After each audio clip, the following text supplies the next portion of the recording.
So, first question. Many people consider UX research as a hard sell. Why is that, in your opinion? Well, I think one of the reasons is that I think a lot of people are trying to go too big too fast. You're kind of starting a car and instantly expecting it to get up to 100 miles an hour. I think some companies struggle to understand the return on investment for user experience research or design research because perhaps they see it as undifferentiated from market research. They think, well, we already know all this stuff. We know our users. They may have aggregated market information, what a large body of purchasers is likely to do. Or they might have a good knowledge of demographics that they can sell to particular publications they might advertise in and so on. But what they commonly lack is the sort of information at that behavioural level of how are people going to use this, how is it going to fit into their lives. And it's, I think, a hard sell because it's difficult sometimes for user experience folk to make the case for that kind of stuff and just explain how different that is from market research and why you can't just necessarily repackage something and reuse it in that context. I think there's also a bit of a risk with, or perceived risk, I guess, with user experience design research, that it could be a lot of upfront cost. It's maybe got a reputation as expensive and slow, and lots of people in white lab coats going around doing ethnographic studies or whatever it might be. And perhaps there's a risk that there's unknown return from that you could end up with vaporware that really doesn't add much value to the product. So I guess there are these preconceptions that we have to try and battle as design researchers to try and sell what we're talking about. When I ask UX people who practice user research, what is their biggest challenge? I usually hear how hard it is to engage stakeholders with research. What are your thoughts on this topic? Yeah, that is a tricky one. I think part of it's a framing issue. A lot of stakeholder buy-in, a lot of design generally is about framing things in a particular way. And I think one of the flaws, one of the traps it's easy to fall into is of talking about the features of our research rather than the benefits. So there's no point really trying to engage stakeholders by talking in detail about the methodology you're going to be using and saying, I'd really like to conduct some ethnographic research here. They don't particularly care about that. Instead, what they care about is that you're looking at how people use competitor services and you're finding out how our system needs to work, for them. So framing it in terms of the benefits to the business and the benefits to your stakeholders is far more important and useful than talking about whatever method you're going to use, be it a diary, study or interviews and so on. I also think that sometimes the formats that we deliver our research in work against us. I think there's a temptation to say, well, because it's a large piece of work or there's a lot I've kind of invested in this professionally, that I have to present something significant at the end of it. And so perhaps I think we rely too much on the big report, the formal documentation, which, as we all know, tends to lie on someone's desk, tends to be unread. I'm firmly of the opinion that something like design research, because it has the potential to be so new and so disruptive to a company, should be presented in a slightly disruptive format. It shouldn't be just another business document that's easily ignored. So I think one way to engage stakeholders and to get them interested in this is maybe to take that slightly novel angle, present a storyboard or a comic or live videos or something like that, which will really help kind of put the hook in them. The final thing, I guess, is to try and engage stakeholders by getting them involved real time. I think the longer the gap between the research and when it's looked at, when it's reviewed by your stakeholders, the more stale it feels, the less relevant it appears to your project. There's always the excuse that things might have changed in the 3 months since. So try and get people involved right at the start rather than say, it's okay, I'll present it all at the end and blow their minds. It doesn't really work that way.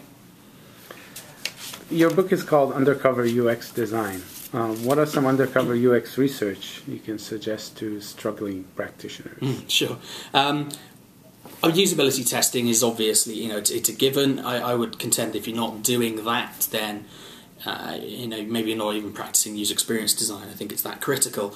So I'll assume that's a given. I'm a big fan of conducting interviews, but they can be laborious, they can be slow, they can be difficult to arrange. I've seen very little drop-off in quality by doing them over the phone.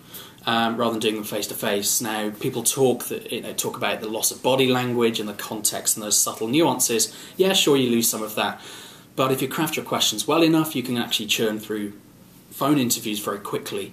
I've been on projects where I've got through 20 odd in 2 days. It's hard work, but you can get some great results from it. Remote testing is obviously an option for you if you're trying to sort of sneak in these kind of methods.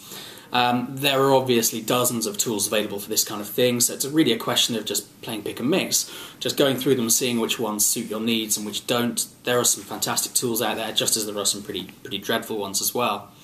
I also think there are some really underused insights that can be learned from analytics. Now, obviously, you can look at things like site analytics, find out how long people are staying, what they're doing on the site, what are their paths to conversion, and so on. But I actually think there's particular value in looking at search analytics as well. So what are people looking for on your site? Because that tells you a lot about intent, and it tells you a lot about their wayfinding strategies and perhaps where those are failing as well. So if people are looking for particular phrases on particular pages, then perhaps you need to improve the information sent. You can also see, are they looking for these broad terms like films, or are they looking at something much more specific like the name of a particular actor or whatever it might be. So I think it's quite useful to look at that kind of stuff, and you don't have to conduct big amounts of research. You don't need to go out into the field to do this. This data is just sitting there waiting to be used, so I think you'd be a fool not to look at it. I guess the final one that I like to roll in occasionally is competitor analysis, which may not seem like a research method per se, but again, you can deconstruct the language your competitors are using, the brand, what sort of audience they're going for, and try and learn what you can about those people from that. Now, that can be valuable. There is a bit of a risk with that you end up just chasing your competitors' tails rather than pulling ahead. But as long as you mix it with some of those more qualitative, more sort of direct approach that I've talked about, it can only be a benefit, I think. All right. Let's talk a little bit about your experience. Tell me a story about a difficult stakeholder that didn't respect or didn't understand UX research. Okay. I'm not going to name any names, That's but okay. I was working in-house, what would this be, about a few years ago now. And I'd been working on a large, long content strategy project, back before content strategy really took off, actually. And I've been working with a member of the content team, really trying to understand the needs that users had from this particular area of the site, how we could provide them support and advice and information that would help them understand the transactions that they were about to enact.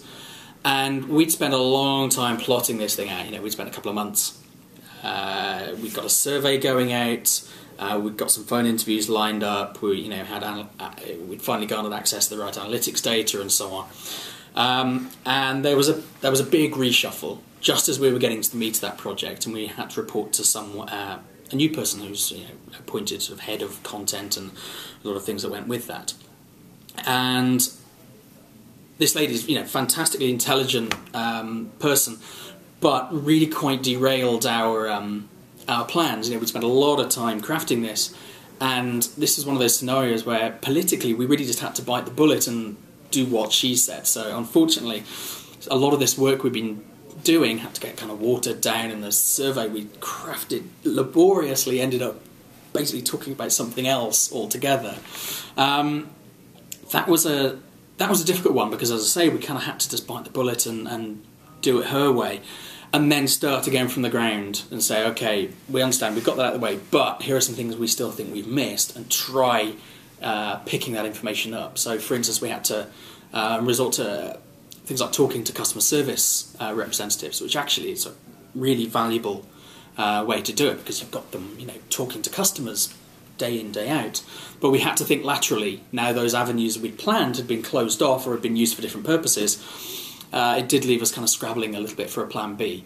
But we got there in the end, but that was a tricky one. Although we did try and convince her of the value of the work we were doing for this content strategy and this design research, she had different plans, let's put it that way. All right. Imagine an in-house UX researcher who is always trying to identify opportunities for impactful research.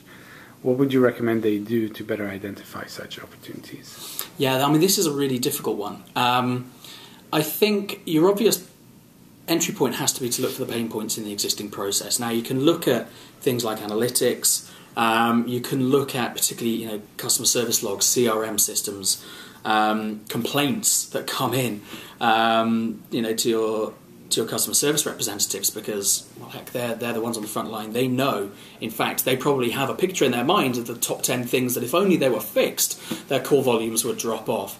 So I would tend to be looking for those pain points in the process. Now, you can obviously extrapolate this as wide as you want. You could restrict that just to a particular, sign-up process, or you could say, let's look at the pain points across an entire service ecosystem. It depends how much time you've got, how much expertise you've got, and how brave you're feeling, I think. But certainly start small. I would say try and talk not only with the people who are interacting with customers, but your sales team. Are there any roadblocks that are coming up there that customers are having problems with? And also, I think just query and put gentle pressure on the understanding of customers that exists within the organisation. I think a lot of companies think they have great knowledge of customers. Some do, plenty don't. So keep asking questions and say, okay, well, how do we actually know this? Are we assuming this from these certain properties or these certain kind of third-party bits of research, or have we actually been out in the field and tested this? And if you ask the right people, and they scratch their heads and say, actually, I don't know where that's come from, then you've got an opportunity right there. There's one you can kind of jump in and say, right, well, let's just do a small project just to assess whether this is true. Get a few of those small victories, I think, and they start to add up into a bigger picture of customer knowledge, which is really valuable. Okay. UX researchers sometimes experience a tension between conducting research they were asked to do by their stakeholders, for example, a product manager, versus research that they were not asked to do but think they should do. What are your thoughts on balancing this tension? Well, my main thought is do both. I think in order to be a successful design researcher, you need to be a little bit bloody-minded. You need to say, sure, okay, we'll do it your way, but we're going to do it my way as well. Maybe don't tell them that, maybe don't be aggressive about it, but just say, I did that research for you, and while I was at it, I just looked at the following because I thought it'd be interesting. And did you know that it turns out X, Y, and Z are true? You can also try and tackle if you think your stakeholders are asking you to conduct research that you think is slightly missing the mark. You can try and argue at a kind of a behavioural level. Say, well, how is the answer to this question going to help us to design a better product or better service? How is it going to help us create a better layout or understand the rhythm of the site or whatever it might be? Because a lot of the time, I think some of the things you'll be asked will be quite high-level business research, things like pricing strategy and so on.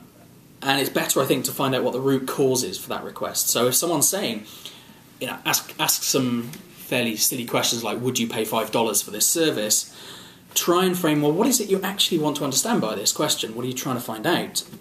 And a pricing question, for instance, could be indicative that actually people aren't sure about the value of the product or need to know more about the desirability. And then you can suggest alternative ways of phrasing that same sort of stuff in something that's much more relevant and much more actionable as a design practitioner. So certainly there are some things you want to push back on. Gently, just kind of poke and look for ways to reframe them in more useful ways. But as I say, still, if there are things you want to do, then just go and do them, because no one else is going to do them for you. Just be politically astute about it. All right. Last question. Many UX practitioners are always looking for creative deliverables that engage their stakeholders with research findings. What are some deliverables you found to be working well for you? Well, I think my number one deliverable is trying not to create a deliverable, actually. I think it's extremely valuable to get out of the deliverables business as soon as possible. What I mean by that is it's far more effective, I think, to get people involved in the research itself, and that way you don't have to present this large document at the end. Jared Spool, I think it is, talks about the idea of thinking time and tool time, and that we spend a lot of time as UX people in this tool time mode where we know everything and it's just getting it out of our brains now into a report or a wireframe or something like that. That's the stuff for me that's mostly wasted time, so I try to draw people in early. That said, I mean, if we can't do that, you want to try and create something that creates a bit of a stir so that it isn't just another document that's easily ignored. I'm particularly fond of writing just the executive summary. So where I would write a 20-page report, I'll just write a one-page thing. And I'll say, if you want to know more, it's in my brain, come and talk to me. You know, it's far better, I think, to do that than to sort of disintermediate it through this piece of paper. Obviously, if you've got quantitative results, look for ways to display them in an engaging format, charts, graphics, and so on. Certainly as a UX design researcher, you need to understand the basics of statistics and information presentation and so on.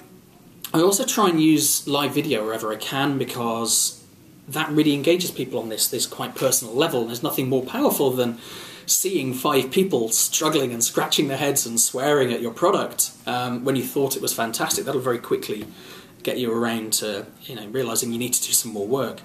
And then obviously you can bundle it, this sort of research, in more experimental formats like storyboards. I've had a reasonable amount of success with comics as well. Generally sort of posing people and taking photos and then just kind of tracing over those to show, for instance, how someone might use the service, like a longitudinal study, how they might use it over the period of 7 days. Something that just breaks out of the traditional mould of yet another PowerPoint presentation, I think. All right, that's it. Okay, thank you very much. All right.